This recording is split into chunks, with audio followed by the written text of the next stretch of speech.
election interference by the Democrats. That's what they're doing. The good news is we're leading virtually every poll. We're leading I don't even know if we have anymore. I'm not sure that we even have a Republican candidate, somebody running, but not making any impact. So as you know, we won Iowa, we won New Hampshire in records, each one a record. We think we're going to do very well. I'm heading out right now to Nevada for the caucus and the caucuses, and I think we're going to do very well there. All polls indicate we're in the 90s, maybe more than the 90s. We certainly did well in a primary that didn't matter. They voted very nicely, and we have tremendous support from the people of our country. They hate what's happening at the border. They hate what's happening just generally. We're not a respected country anymore. We're laughed at all over the world. They're laughing at us. And they hate what's happening. They hate seeing it. They love our country. They want it to come back. And we're going to do that. If you think about it, had the results of the election been different, that would be nice. You wouldn't have the Ukrainian situation with Russia. You would not have had an attack on Israel, which was so horrible. You would not have had inflation. You wouldn't have China talking about Taiwan. You wouldn't have any of the problems that we have today. And you certainly had a broke Iran, and now you have a very rich Iran. Iran was broke when I left. They had no money to give to Hamas. They had no money to give to Hezbollah. And now they have 200 billion. Plus, as you probably know, people don't like to admit it, they certainly control Iraq. And Iraq has another 300 billion. So you have a very rich group of countries. And as you know, Iraq should have never happened. That was a balance against Iran, and we blew out the balance, and now Iran has essentially Iraq. And Iraq doesn't like saying that, but that's the way it is. And it's a shame. The world is in tremendous danger. We're in danger of possibly a World War III. And we have a man who's absolutely the worst president in the history of our country. Can't put two sentences together. He's not going to be able to negotiate with Putin or Xi or Kim Jong-un, North Korea. Not going to be able to negotiate with anybody. All he knows how to do is drop bombs all over the place. Meaningless bombs, except they kill a lot of people. Cost a lot of money. Every time you see a bomb, it's another $1 million. And it actually sets us back. We have peace through strength. This should not be happening. The Middle East is blowing up. It's blowing up. And a lot of people are being killed, and it's so unnecessary. So I just say that in watching the Supreme Court today, I thought it's a very beautiful process. I hope that democracy in this country will continue. Because right now we have a very, very tough situation with all of the radical left ideas, with the weaponization of politics. They weaponize it like it's never been weaponized before. It's totally illegal, but they do it anyway. And it has to stop.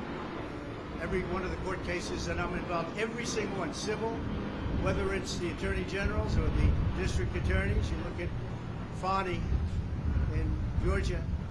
They had many meetings with the White House and with the DOJ. They went there, 8-hour meetings. That was all staged. That was a phony hoax. And now you look at it, and it is a phony hoax. And hopefully that case will be dismissed in short order. It's a disgrace to this country. But they work together with the Justice Department and the White House, and not supposed to do that. Every one of these cases you see comes out of the White House. It comes out of Biden. It's election interference, and it's really very sad. I thought the presentation today was a very good one. I think it was well received. I hope it was well received. You have millions of people that are out there wanting to vote, and they happen to want to vote for me or the Republican Party, or whatever you want to, however you want to phrase it. But I'm the one running, and we are leading in every poll. We're leading in the local polls, in the state polls, and we're leading in the swing state polls, and we're leading very big in the national polls. So it's been a very great honor. We love the country.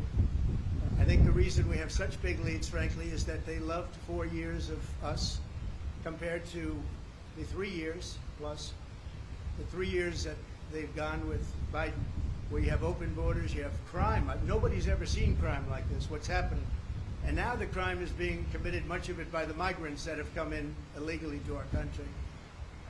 I was wondering about that. I said, you know, a lot of these people come out of jails, they come out of mental institutions, they come out of places that you don't want to know about. We don't even know where they come from. We don't know who they are, where they are. They're being dumped in from mental institutions, from prisons and jails, and many terrorists are coming into our country. We're going to be paying a big price.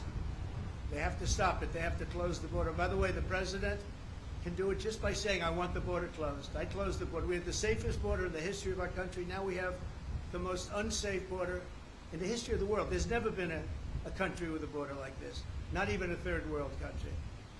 So we are, again, we're going out to Nevada right now. We'll be out there. Some of you are going to be out there with us. Otherwise, your colleagues will be. And hopefully we're going to have a big night, caucus tonight. We're going to have a very big night. We expect to have a very big night. The Virgin Islands, as you know, are also very much in play today, so we'll be hearing about them sometime during the day or later on in the evening.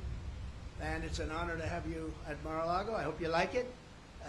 It's worth a little more than $18 million. There's another case. It says it's worth $18 million. I said, which cabin are we talking about? But that's the kind of justice we have. When they say that to try and build up a case, that was a shame.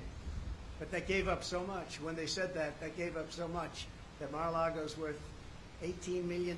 They had it appraised for, as you know, 50 to 100 times that amount. But we have a judge that's what he said. And he's supposed to be ruling on me. But who knows? Maybe he'll be fair. I doubt it, but maybe he'll be fair. So I want to thank everybody. And by the way, we proved that case 100%, 5 times over. That case is 100% proven, 5 times over. We've never seen anything like it. He just wouldn't dismiss it, no matter what. Shouldn't it be there? It should have been in the commercial division. Anyway, it's an honor to have you. I look forward to having you again, and I'll probably see you out in Nevada. Thank you very much. The U.S. Supreme Court is said to be broadly skeptical in early reporting about the effort to try and kick you off the ballot.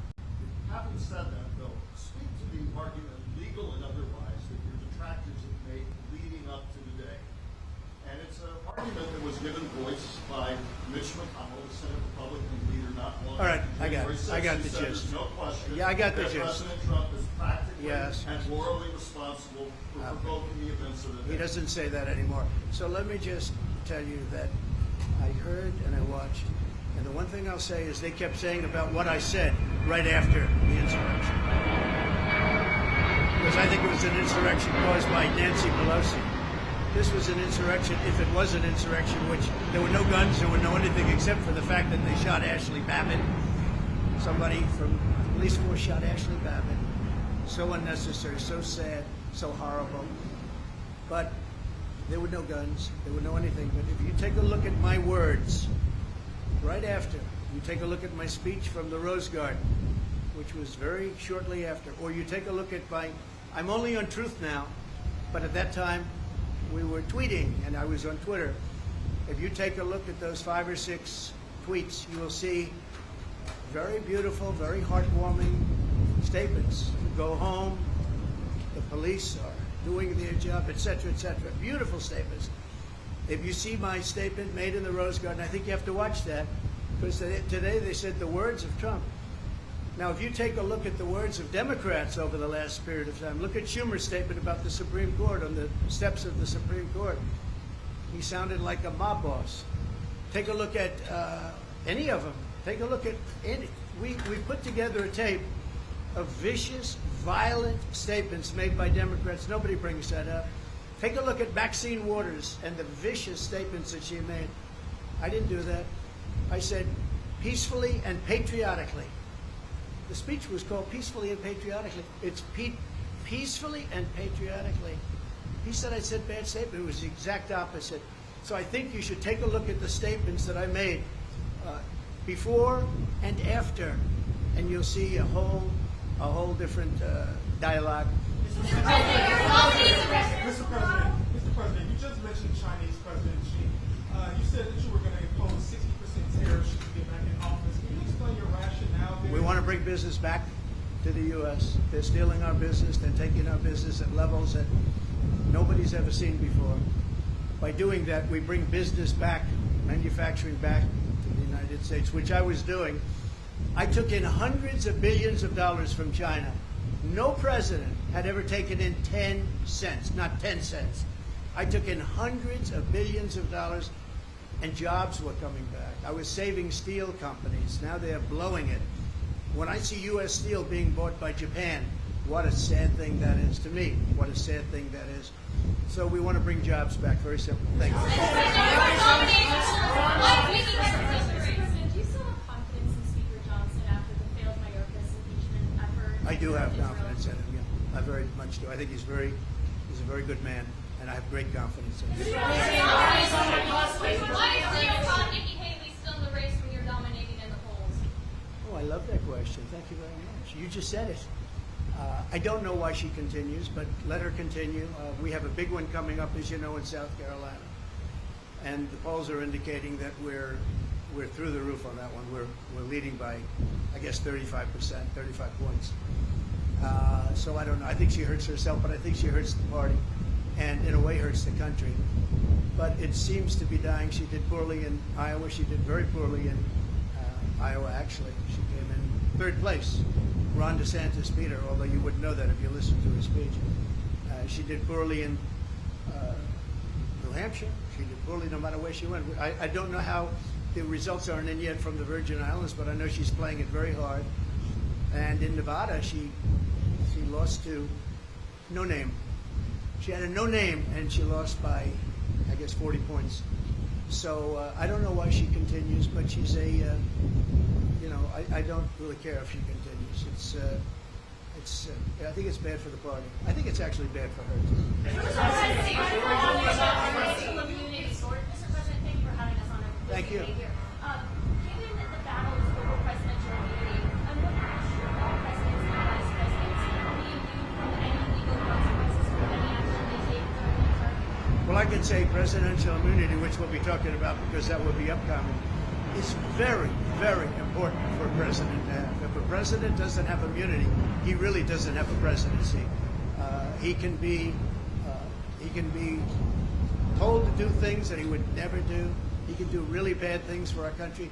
Presidential immunity is imperative. It's going to be very, very important. And I'd rather talk about that next week. But there is nothing more important to a presidency than immunity, because they have to be free to make decisions without saying, oh, if I do this or if I do that, as soon as I get out of office, we're going to be indicted.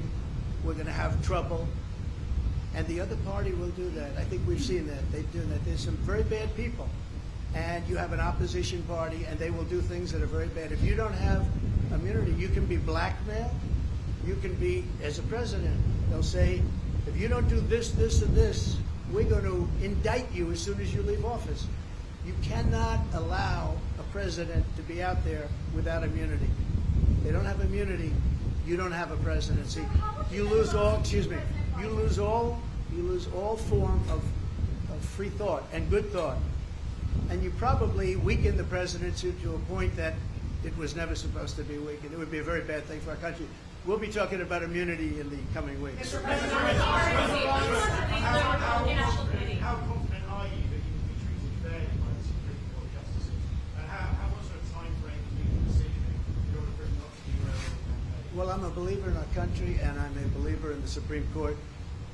I listened today, and I thought our arguments were very, very strong.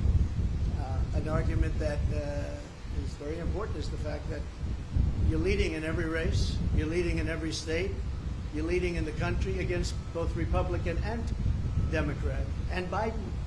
You're leading in the country by a lot, and can you take the person that's leading everywhere and say, hey, we're not going to let you run?